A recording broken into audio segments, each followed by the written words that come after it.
नमस्कार मित्रों, मैं हूं डॉक्टर हरिनिवास और चैनल का नाम है संस्कृत साहित्य एवं संस्कृति। आप सुन रहे हैं महर्षि वात्स्यायन का कामसूत्र। नागरक व्रत चल रहा है। आपने अभी तक देखा कि भवन कैसा होना चाहिए, फिर शैया कैसी होनी चाहिए और आपके भवन के बाहर की व्यवस्थाएं किस प्रकार की होनी चाहिए। चलिए अब नित्य क्रियाएं किस प्रकार की होनी चाहिए उसका वर्णन करते हैं। सब प्रातरुत्थाय, वह गृहस्थ सुबह उठ करके कृत नियत कृत्या, नित्य क्रियाएं करके, गृहीत दंत धावनः, दांत वगैरह साफ करके, ब्रश वगैरह करके, मात्रयानुलेपनम धूपम सृजमिव च गृहीत्वा, योग्य प्रसाधन करके, यानी अगर आपको आज की भाषा में कहें तो अनुलेपन तो कोई लगाता नहीं है, लेकिन पाउडर है, क्रीम है, लिपस्टिक वगैरह है, जो कुछ भी आपको करना है, मात्रया, मात्रया का अर्थ होता है कि जो आपके ऊपर अच्छा लगता है, योग्य मात्रा में, अनुलेपनम, जो भी लीपापोती करनी है, धूपम सृजमिति, और सुगंधित का बड़ा महत्व है, यानी बिना परफ्यूम के तो नहीं चलेगा। नहीं तो फूलमाला वगैरह उसका प्रयोग करें, लेकर के दत्वा सिक्त कमलक्त कमच दृष्ट्वा दर्शे मुखम, आपको जो भी पैर में महावर वगैरह लगाने, आरक तक लगाना है, या सॉक्स वगैरह, बूट वगैरह पहनने हैं, हर तरीके से तैयार होकर के दर्शी मुखम दृष्टवा, आदर्श कहते हैं शीशे को, शीशे में अपने मुख को देख करके, ग्रहित मुखवाशा, और मुख शुद्धि का तांबूल वगैरह लेकर के, कर कार्याणि अनुतिष्ठित, अपने कार्यों में प्रवृत्त होना चाहिए। देखिए भैया, ध्यान से सुनिएगा। कुछ लोग सो के उठते हैं, ठीक है, जो हुआ हुआ, नहीं हुआ नहीं हुआ, और अपने कार्यों में लग जाते हैं, उस चीज का निषेध करते हैं। प्रातः काल उठ के नित्य कर्म से निवृत्त होकर के और अच्छी तरीके से सूटेड बूटेड तैयार हो जाइए। ये स्त्रियों के लिए भी है, पुरुषों के लिए भी है। सूटेड बूटेड पुरुषों के लिए हो सकता है, तो जो और सारी तैयारियां, स्त्रियां भी अपने हिसाब से तैयार होकर के और फिर अपने कार्यों में उनको लगना चाहिए। अब विचार कर लीजिएगा कि आप क्या करते हैं। अधिकांशतः लोग सुबह उठ के और ये सोचते हैं कि 11-12 बजे तक घर के सारे काम खत्म हो जाएं, गृहिणियां, और तब तक तो वो यही नहीं सोचती हैं कि उनको तैयार। गुजरात में ये प्रथा नहीं है। गुजरात में सुबह उठ के सबसे पहले इसी प्रकार से तैयार होते हैं लोग। गांवों की बात कर रहा हूं, शहरों की तो संस्कृतियां सर्वत्र ऑल ओवर इंडिया में एक जैसी हो गई हैं, लेकिन गांव में ऐसा होता है कि सुबह तैयार हो जाएंगे, झाड़ू भी उसके बाद लगाई जाएगी भैया। तो ये विचारणीय है। कामसूत्रकार इस बात का उल्लेख करते हैं।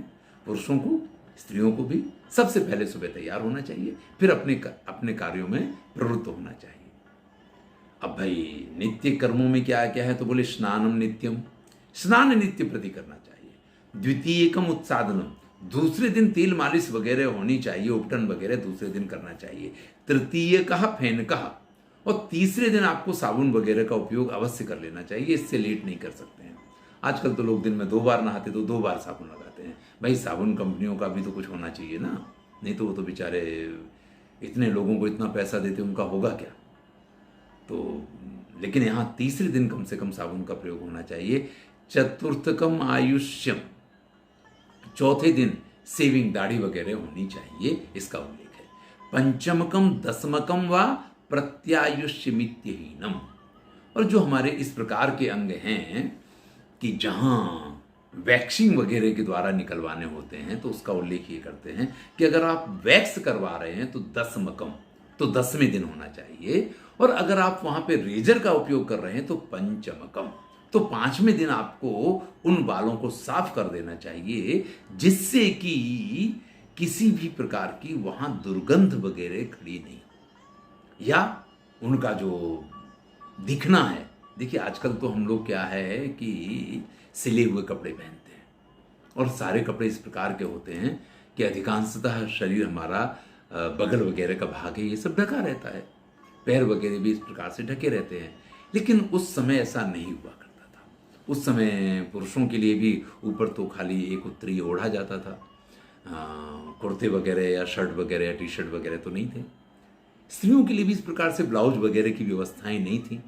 जब मशीन ही नहीं तो सिले हुए कपड़े अगर नहीं पहने जाते हैं तो कपड़ों को इसी प्रकार से बनाया जाता था, और उस व्यवस्था में अधिकांश अंगों का खुला होना बहुत स्वाभाविक है। और ऐसी स्थिति में अगर वो बाल वगैरह वहां पे हैं तो बड़ा ही अयोग्य, या जिसको आप कहिए कि निर्लज्जता का भी प्रतीक इसको माना जा सकता था। इसलिए इसका स्पष्ट उल्लेख है कि 5वें दिन अगर आप रेजर का प्रयोग करते हैं तो आपको इन अंगों के बाल साफ करने चाहिए, और 10मकम और 10वें दिन अगर आप, जिसको आज की भाषा में वैक्स वगैरह कहते हैं, अगर वो करवाते हैं तो 10वें दिन इस प्रक्रिया को पूरा करना चाहिए। सातत्याचा संवृत कक्षा स्वेदापनोदा, और जिन जिन अंगों में पसीना आता है लगातार उस पसीने को साफ करते रहना चाहिए, क्योंकि अगर आप अपने पसीने को साफ नहीं करते हैं तो आप दूसरों के लिए समस्या खड़ी कर सकते हैं। इसका स्पष्ट उल्लेख किया गया है। पूर्वाह्ने अपराह्ने भोजनम, भाई पूर्वाह्न यानी दोपहर से पहले 10-11 बजे के आसपास, और अपराह्न यानी शाम को भोजन होना चाहिए 4-5 बजे। अपराह्न 4-5 बजे का टाइम होता है, लेकिन चारायण ये कहते हैं कि नहीं, सायंकाल भोजन होना चाहिए। यानी पूर्वाह्न, अब हम जैसा करते हैं कि सुबह नाश्ता, दोपहर को लंच और रात को डिनर, तो पहले तो यहां ये कहा गया कि सुबह और शाम, बल्कि सुबह शाम नहीं, 10 बजे 11 बजे पे और शाम को 4-5 बजे पे आपको भोजन करना चाहिए। इसके बाद कुछ खाने वाने की बात नहीं है। लेकिन चारण कहते कि नहीं, सायंकालीन भोजन अनिवार्य है। इस प्रकार के श्लोक और इस प्रकार की सारी बातें अन्य शास्त्रों में भी लिखी हुई हैं। जैसे कि अजीर्णम भोजनम यच्च यच्च जीर्णे न भुज्यते रात्रौ न भुज्यते यच्च तेन जीर्यन्ति मानवा। अगर कोई अजीर्ण यानी पेट खराब है और भोजन करता है तो समझ लीजिए वो अपने मरने का इंतजाम कर रहा है। किसी को बहुत भूख लगी है लेकिन वो भोजन नहीं करता है तो वो भी अपनी जल्दी मरने की तैयारी कर रहा है। और जो लोग रात्रि को भोजन नहीं करते वो लोग भी जल्दी ही इस संसार का त्याग कर देते हैं। इस प्रकार के कुछ उल्लेख पाए जाते हैं। तो चारायण ने ये कहा कि भाई रात्रि भोजन अनिवार्य है, रात्रि भोजन अवश्य करना चाहिए। इसका एक औचित्य भी है। आप देखिए कि अगर आपने सुबह 10 बजे भोजन कर लिया और शाम को 4-5 बजे पे भोजन कर लिया तो इन दोनों भोजनों के बीच का समय बहुत कम हो गया। और शाम को 5 बजे से लेकर के और फिर दूसरे दिन सुबह 9-10 बजे अगर भोजन करने का नंबर आए तो ये काल जो है बड़ा ही लंबा हो जाता है। इसलिए रात्रि भोजन चारायण ने इसका उल्लेख किया है। खैर हम तो इन सब चीज़ों पे आजकल विचार ही कहाँ करते हैं।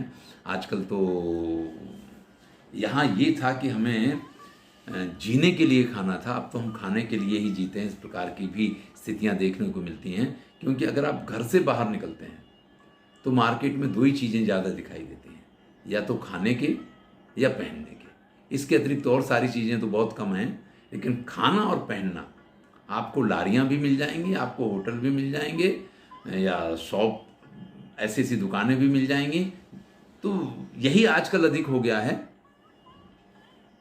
ये कुछ कम है तो हर तरीके का तैयार फूड, तैयार पैकेट मिल जाएंगे, आप उनका उपयोग करते रहिए। तो अब ये कोई नियम नहीं रह गए हैं, तब ये नियम हुआ करते थे। भोजनानंतरम, भोजन के बाद शुक सारिका प्रलापान व्यापारा, भाई भोजन करने के बाद शुक सारिका वगैरह के साथ आप आनंद प्रमोद, भाई कुछ गेम खेल सकते हैं, कुछ पक्षियों के साथ मजा कर सकते हैं। लावक कुक्कुट मेष युद्धानि तास्ता कला क्रीडाश्च, या जो मेढ़े हुआ करते थे, जो मुर्गे हैं इनकी लड़ाइयाँ, इस प्रकार के अब उस समय के यही गेम हुआ करते थे। आजकल तो आपके पास मोबाइल है, तो आप भोजन करने के बाद उसमें कुछ योग्य, आजकल तो कहा जाता है कि आपने समय बिताया या समय ने आपको बिताया, आप किस प्रकार से अपने समय को व्यतीत करते हैं। चलिए, यहाँ पे ये कहा गया था, पीठ मर्द बिट विदूष का यत्ता व्यापारा दिवाशय्या। और फिर आपके जो आसपास के लोग हैं, पीठ मर्द है, विट है, विदूषक है, इन सबको आगे बताया जाएगा कि किसको क्या कहा जाता है। और दिन में शयन करना, इसकी परमिशन यहाँ पे दी गई है। अगर आप नवयुवान हैं, अगर रात्रि में आपने रति क्रीड़ा में बहुत समय व्यतीत किया है या काफी रात्रि तक आपका जागरण रहा है, तो स्वाभाविक है कि दिन में आपको अपनी निद्रा को पूरा करना ही चाहिए, और इसका उल्लेख यहाँ पे किया जाता है। अब चूंकि उस समय की व्यवस्थाएं ऐसी थी तो ये सब संभव था। अब आजकल तो लोग बाग नौकरी में ही इस प्रकार से व्यस्त होते हैं, अपने व्यवसाय, अपने व्यापार। आज भी आप अगर गुजरात के सौराष्ट्र प्रदेश में चले जाइए, जामनगर है, राजकोट है, तो दोपहर को 3 घंटे के लिए सारा मार्केट आपको बंद मिलेगा। दोपहर को दुकानें बंद कर दी जाती हैं, पूरा पूरा बाजार बंद होगा। आपको ये लगेगा जैसे कर्फ्यू लग गया है। बहुत कम दुकानें खुली होंगी। वो व्यापारी इसी तरीके से व्यापार करते हैं, भैया सुबह खोलेंगे, शाम को खोलेंगे, आपको खरीदना है उसी टाइम पे आओ। ग्राहक होगा दुकान पे तो भी 1 बजते बजते कह देंगे कि साहब समय हो गया है, अब 4 बजे खुलेगी, तब 4 बजे हम आगे का काम करेंगे। तो लोग बाकी इसी प्रकार से फिर अपने आवश्यकताओं की उसके लिए जाया करते हैं। तो व्यवस्थाएं तो जो बना ली जाए, समाज जिसको बना लेता है, बाकी का समाज उसी को स्वीकार कर लेता है। लेकिन आप दिल्ली वगैरह चले जाइए तो दिन में क्या, रात में भी दुकानें खुली रखते हैं। उन्हें तो पैसे से ही लेना देना, उन्हें इससे कोई लेना ही देना नहीं है कि पैसा हमारी साधन है, साध्य नहीं है। चलिए, ग्रहीत प्रसाधनस्य अपराह्ने गोष्ठी विहार। अब अगर आप दिन में सोए हैं तो आपको फिर से उठ के तैयार होना चाहिए, और तैयार होकर के आप अपराह्न गोष्ठी विहार के लिए निकल सकते हैं। अब इसमें क्या क्या किया जाता है, आजकल प्रत्येक नवयुवान इस प्रकार की लाइफ की अपेक्षा रखता है। प्रत्येक नवयुवान चाहता है कि मेरी लाइफ इस प्रकार की। कामसूत्रकार ने भी उसी लाइफ की बात की है, लेकिन हमारा समाज, हमारे माता पिता और घर के लोग इस चीज के लिए सम्मत नहीं होते हैं। चलिए, क्या होना चाहिए इसकी चर्चा, और क्या महर्षि वात्स्यायन ने लिखा है, इन दोनों की चर्चा हम अगले वीडियो में करेंगे। मैं हूं डॉक्टर हरिनिवास। आनंद लीजिए, अच्छा लगे तो मित्रों के साथ शेयर कीजिए। आप सुन रहे हैं महर्षि वात्स्यायन का कामसूत्र।